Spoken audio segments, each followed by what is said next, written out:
Good evening.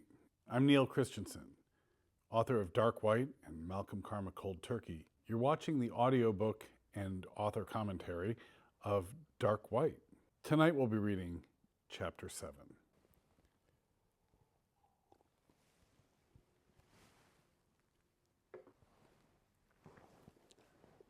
Chapter 7, June 12th, 2012, 5:21 p.m.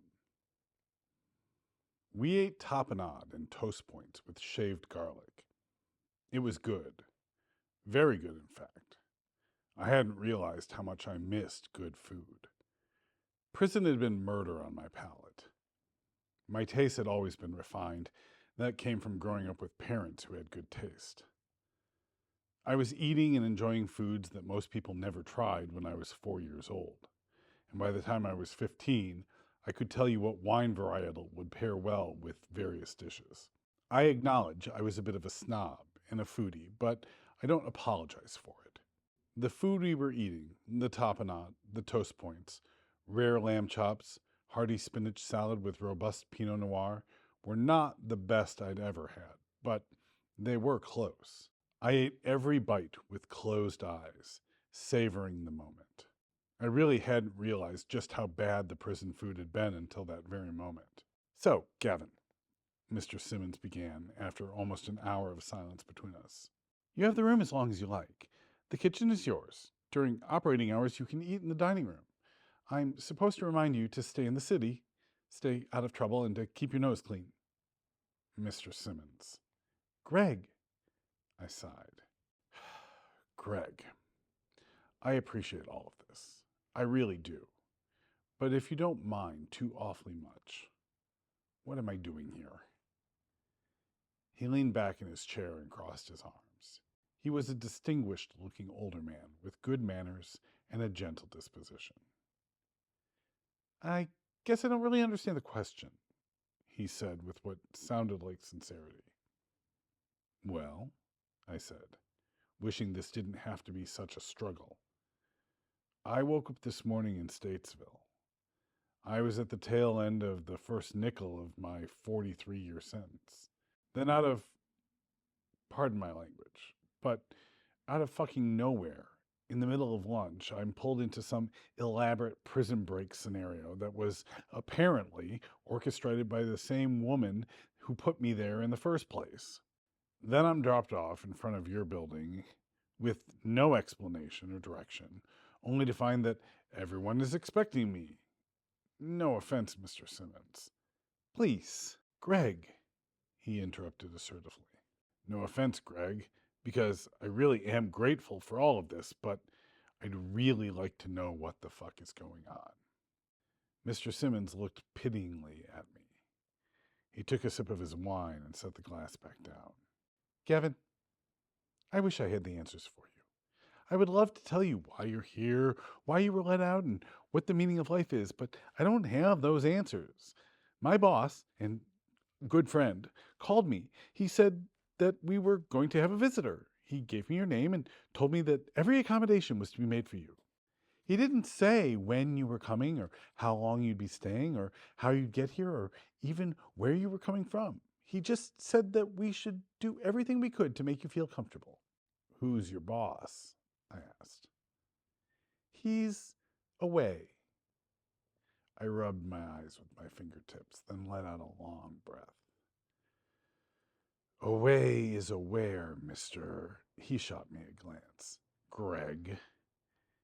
It's a where, not a who." He nodded. "I think that, given the circumstances of your visit with us, Gavin, my friend would like to remain somewhat anonymous for the time being." "Did he say that?" "No, he didn't say it, but I'm going to assume it. I know him pretty well, and that's why I'm running things while he's away. I know what he would want without having to have him say it." "Well, isn't that Butch and Sundance of you?" "Yes, you might say that it is." We ate the rest of our meal in silence. Then he gave me a ring with 2 keys, one for the room he had put me in and one for the front door of the building. When Mr. Simmons left to get things ready for opening the club for the night, I went back to my room and shut the door. I laid down on the small twin bed in the corner of the room and went to sleep. 10:36 p.m. Maureen waited until the last ASA poked their head in her office and said good night. The last lights had been shut off for the night, and the last of the cleaning crew had rolled their carts onto the elevator. Then, at 10:45 p.m., she walked out of her office and down the hall to the records room. The room was a large rectangle painted zombie gray with row after row of butter white lateral filing cabinets. The end of each row was labeled with magnetic letters indicating the alphabetical range of the files in that row. She walked to the aisle labeled CU-DOC. She found the drawer containing the file on Kevin Dobson. She opened the drawer and pulled the file, then walked to the end of the row, leaving the cabinet open. In the corner of the room was a massive industrial copy machine that everyone referred to as the Onceler. Maureen approached it and flipped the heavy toggle switch to turn it on. As the Onceler warmed up, she methodically went through the file and removed every staple, paperclip, and binder clip, then tapped the edges of the pile of papers to align them into a neat stack. She set the documents in the feed tray and tapped the option for two-sided copies and hit start. The machine hummed, clicked, and began sucking in pages and spitting out the originals into a discard tray. Copies of every page landed in an angled bin at the end of the machine. When the Onceler was done, Maureen slid on a pair of latex medical gloves, picked up the copies, and dropped them into a manila mailing envelope. She replaced the originals back in the file and carried it back to the file cabinet, replacing it exactly where it had come from, and closed the drawer. She grabbed the mailing envelope on the way back to her office. Inside, she dropped it on her desk and moved around to the back side and unlocked the top right-hand drawer. From inside, she pulled out a clear plastic clamshell case and a small yellow bottle with a blue cap and red nozzle. The bottle was dropped into the envelope. After that, she took a pair of scissors from a cup on the top of her desk and cut open the plastic container and pulled out a small gold Zippo lighter. She flipped it open and spun the wheel. It sparked but didn't light. It was two placed inside the envelope. She closed the envelope without licking the glue and fastened the brass brad, then pulled a roll of tape from the top right drawer of her desk. The tape was opaque white with tiny red lettering printed across it that said, "Eyes only," over and over again. She peeled off a strip of the tape about 7 inches long and pressed it across the envelope flap, sealing it shut. She flipped the envelope over and pressed a laser-printed address label to the middle of the paper.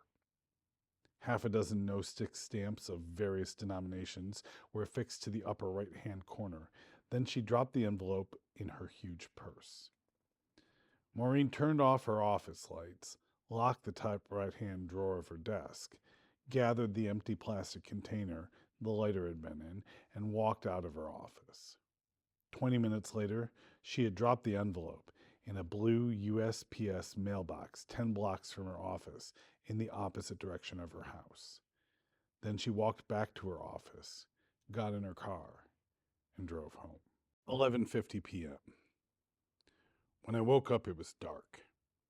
I didn't remember turning off the lights before falling asleep, but they were off now. My immediate assumption was that Mr. Simmons must have turned them off while I was sleeping. I made a mental note not to expect privacy in this living arrangement. I sat up and turned on the lamp that sat on the nightstand next to the bed. I rubbed my eyes for a bit, and then my neck. After a minute, I stood up and started looking around the room. I wasn't used to anything that big, and it made me uneasy. The clothes that had been provided by Mr. Simmons were good enough. Department store brand jeans, black long-sleeve t-shirt, white discount store gym socks, and some brand new Nikes. There was also a decent brandless canvas jacket that would be more than adequate for Chicago weather through the end of October. None of it is what I would have called my style, but compared to the orange cotton jumpsuit I had been wearing for the past 4 years, anything was a welcome change. I made my way back to the kitchen, which was now bustling with activity. There were 2 chefs cooking at the stoves, and 2 workers of Mexican origin, based on their accents, arranging plates for presentation. There were also 2 young ladies in black skirts and men's white button-up dress shirts that appeared to be the club's waitstaff. I looked around for a moment and spied a bowl of red apples on one of the stainless steel countertops. I picked up one and polished it on my shirt. The food in prison had been mass-produced for hundreds of inmates at the absolute lowest possible price point. The closest thing we ever got to fresh meat was an overcooked chicken breast maybe once a month, if the prison supplier had extra from a canceled order or some other mistake. Other than that, it was dried meat, soggy frozen vegetables, powdered mashed potatoes, and sometimes, on very special occasions, white rice. The only saving grace had been the apples. After I had dropped the weight on the skinhead motherfucker in the yard and the word got around that I had a short temper and nothing to lose, things had changed for me. I had always avoided confrontation before that. Now confrontation was avoiding me. The inmate buzz was that I had started taking security into my own hands. It turned out there had been a lot of guards who felt, well, grateful. Some maybe even indebted. Giving me a long leash ended up making their jobs easier and arguably safer. One of these guards had an apple tree at his home. He began bringing in fresh apples for me in season. Every night, when I got back to my cell, there was a fresh, ripe apple sitting on my bunk waiting for me. I began looking forward to lockdown each night. I would sit on my cot, meticulously polish the apple to a shine, then pull the stem out with my teeth and bite deeply into the crisp fruit. It was the best moment of my entire day. Before prison, apples weren't really my thing. I didn't dislike them, but I was pretty ambivalent.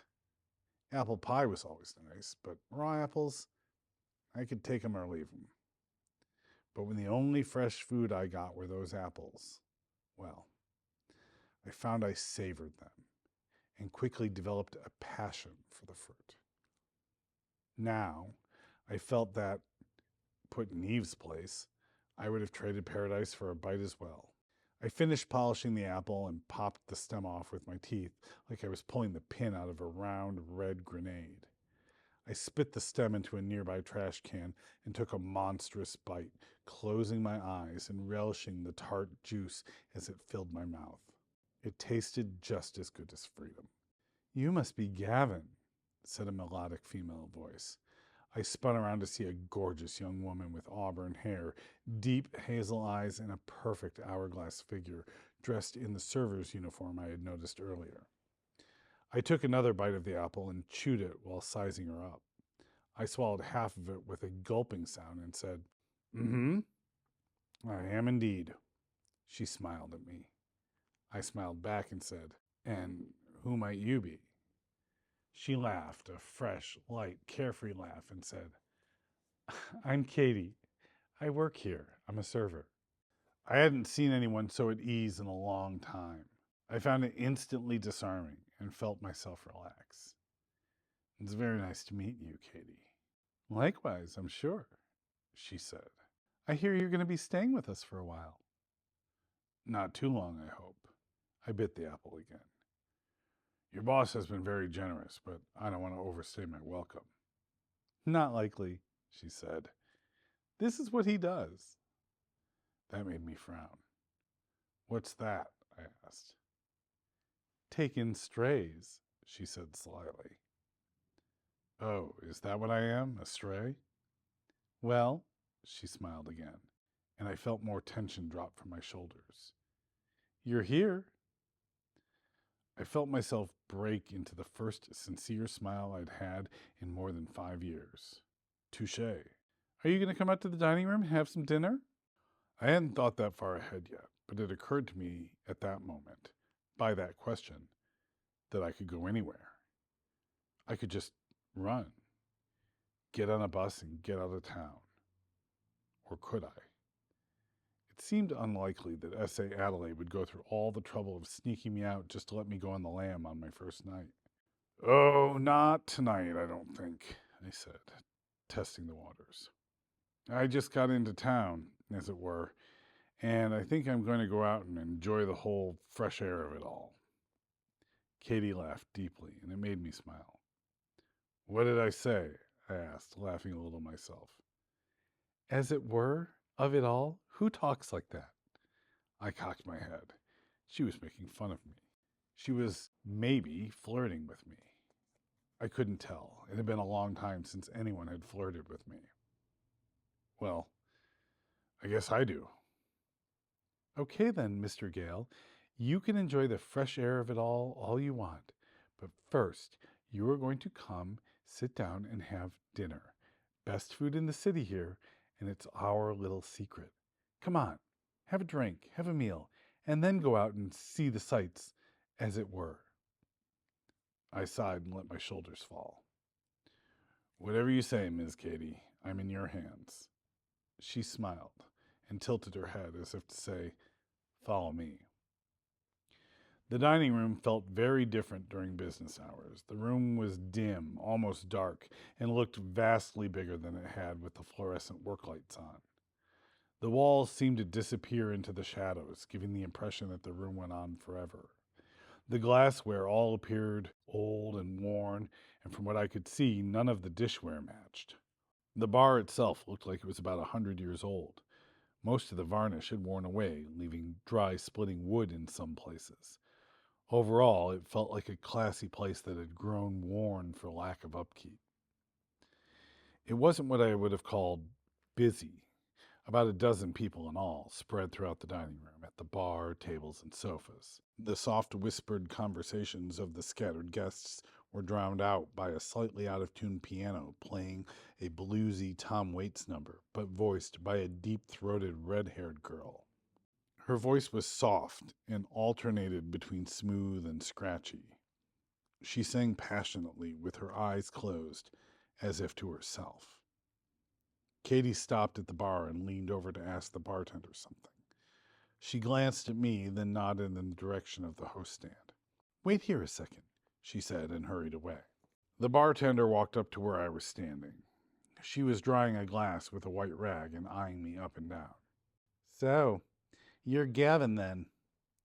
I raised my eyebrows and gave a weak nod. It appears so. Can I get you anything? I eyed the glass she was holding and glanced at the liquor bottles lining the shelves behind her. What do you suggest? The barkeep looked up at me thoughtfully, then reached under the bar and pulled out a tall, skinny glass cylinder with a red label and black lettering that simply said, Redemption. She pulled the cork from the bottle and poured the brown liquid into the glass she had been polishing and set it in the bar. I reached in my pocket and pulled out the envelope of cash that had been left in my room, but the woman waved me off. No charge. Well, thank you, I said. I picked up the glass and took a sip. It was warm and spicy with just a hint of sweetness underneath. I swallowed it and soft fire spread through my throat, chest, and belly. That's good, I said. The bartender smiled and handed me the bottle.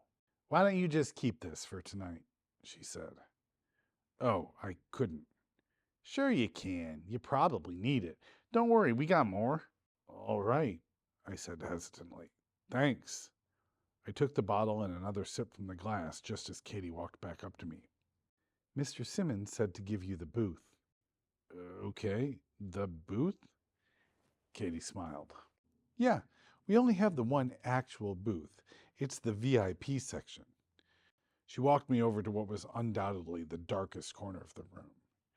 There was a raised platform, just one step up, covered in wide mahogany floorboards and surrounded by a wooden rail. It was maybe 12 feet square and held one large corner booth with red faux leather cushions that faced out into the room and one highboy-style table. There were no lights of any kind, and the acoustics were such that the sounds from the rest of the room, the piano and its player, and the other customers were all dampened to a barely audible background hush. VIP section? I asked. It seems more like the leper section. Is Mr. Simmons trying to hide me? She laughed again. Either she liked me, or she found the world ceaselessly entertaining. Well, our VIPs generally prefer privacy. This is actually the best seat in the house. I shrugged again and sat down in the booth. I set the bottle of redemption on the table and sipped from my glass. Katie said, I'm going to go to the kitchen and put your order in, and I'll be right back. Is there anything else you need right now? I haven't seen a menu yet. Katie gave me a practiced and understanding look. We don't have menus, Gavin. It's not a restaurant, it's a private club. Lisa and Louise, our chefs, they decide on a menu each day, and that's what it is. Our clients pay a substantial membership fee, and with it comes all the food, drinks, and privacy they want. There's no cover at the door, no check to pay at the end, no bar tab, no questions. Only members are allowed in, no walk-ins and no guests. New membership is by management invite only. I got an oily, sick feeling in my gut. So it's a mob club. Katie laughed hard. No, no, Gavin. It's not a mob club. No criminal element here at all, in fact. Our membership screening is very thorough.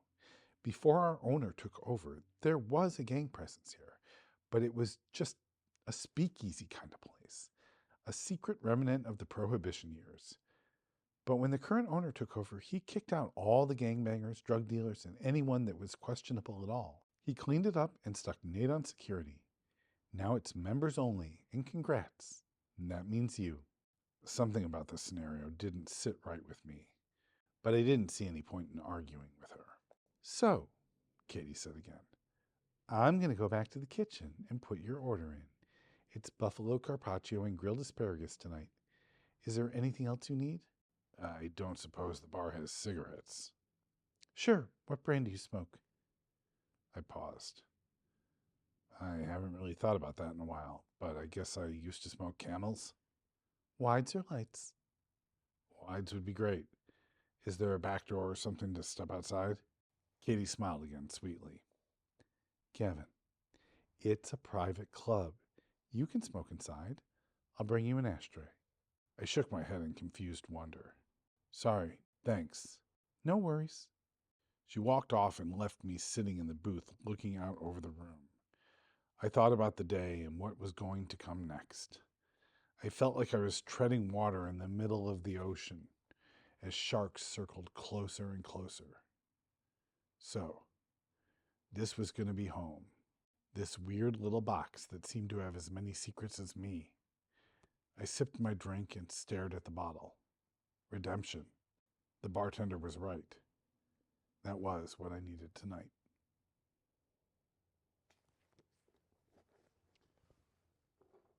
That was chapter 7 of Dark White.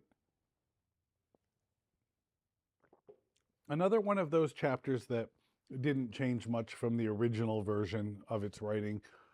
There were minor alterations, but mostly it was that way from the first draft.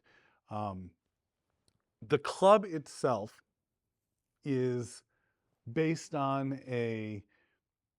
Did I say this before? The club itself is based on a restaurant that I visited in Indianapolis, Indiana, when I was there for work at one time. And I was looking for a bar / restaurant where I could have a bottle of wine and smoke a cigarette. And it was the only place I found that was going to let me do both of those things. The problem being that once I got there, they wouldn't let me buy a bottle of wine because I was alone. They'd sell me glass after glass, but they wouldn't sell me a bottle. But I sat in that back booth as I described it. The room looked very much as I described it. And the only difference I would say is that in the story, in the book, the food is very good, and at the restaurant, the food was not particularly good. But it was a quiet place. They let me smoke cigarettes. They let me drink wine and sit there and write. And I wrote a lot of dark white in that restaurant. Um, I wouldn't say like a big chunk of the book, but I wrote a lot there while I was in town. And it was impactful enough that I decided to make that the setting of the club. The bottle of redemption is Redemption is a real brand of whiskey, and one of my favorites actually. And they have a product that is Redemption High Rye Bourbon. So it's not just a rye, but it is a high rye bourbon. And the bottles now look kind of like Bullet. It's very like plain and generic and ordinary. But when I was writing this, the bottles used to be these really tall, skinny cylinders with a red label and black lettering sideways up the label. And so not only was the product like delicious and enjoyable, but also the bottle was super interesting. And of course, Redemption, what a great name for a whiskey, and what a great name for a whiskey in this narrative. So yeah, this is kind of one of those chapters that's kind of like it's world building, it's setting things up still. We've had a little build up here, and we've had a little like plot and stuff like that. But this chapter definitely like setting up the new normal. We are setting up what Gavin's world looks like now. So he's a VIP like person at this secret underground members only club. He has this small apartment in the space.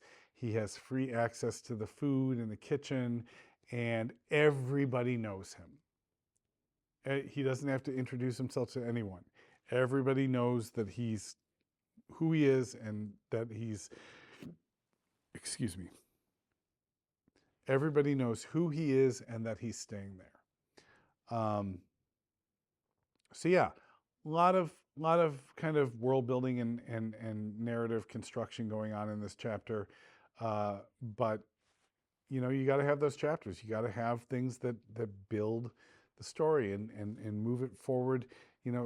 If the story moves forward an inch and you get a mile's worth of world building out of it, then you've still done a good job. So that's it. That is chapter 7 of Dark White. If you're enjoying this, I highly recommend you pick up a copy of Dark White and read along. You can get it as a paperback or an ebook anywhere that you get books. And if you would like to support the ongoing production of this kind of material, again, definitely pick up Dark White. You can also pick up my second book, Malcolm Karma Cold Turkey. That is available everywhere. The paperback is available everywhere you buy books. The ebook is available for the moment exclusively through Kindle Unlimited. So you can buy it on Kindle, or if you have Kindle Unlimited, you can read it for free. Or you can sign up for my Patreon and get access to buy this special edition dime store edition that is a mass market paperback size. So this will literally fit in your pocket. And it has a matte cover with a special weathered finish. And when you buy one of these, they all come not only signed, but numbered. So it is registered to you as a first edition, special edition copy in your name. And yeah, you can also go, like I said, and join my Patreon. The other thing that I'm doing on Patreon right now is I am publishing chapter by chapter my current work in progress, which is called Viral Youngblood Inadvisable Romance. And it is about a kind of sketchy strip mall lawyer who gets herself involved in something that is bigger than she expected, and also falls in love. So go sign up for Patreon.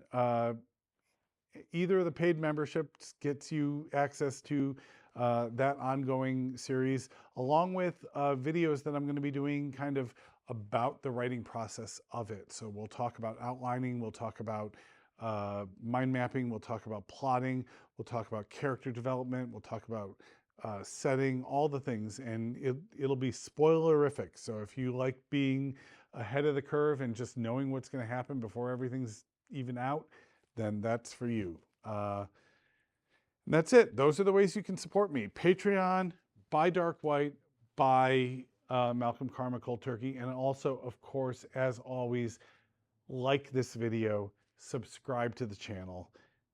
Those things help me continue to be able to produce this kind of content. I'll see you soon for another episode of Dark White audiobook. Also tune in to my other series, I'm reading House of Leaves, so you don't have to. See you soon.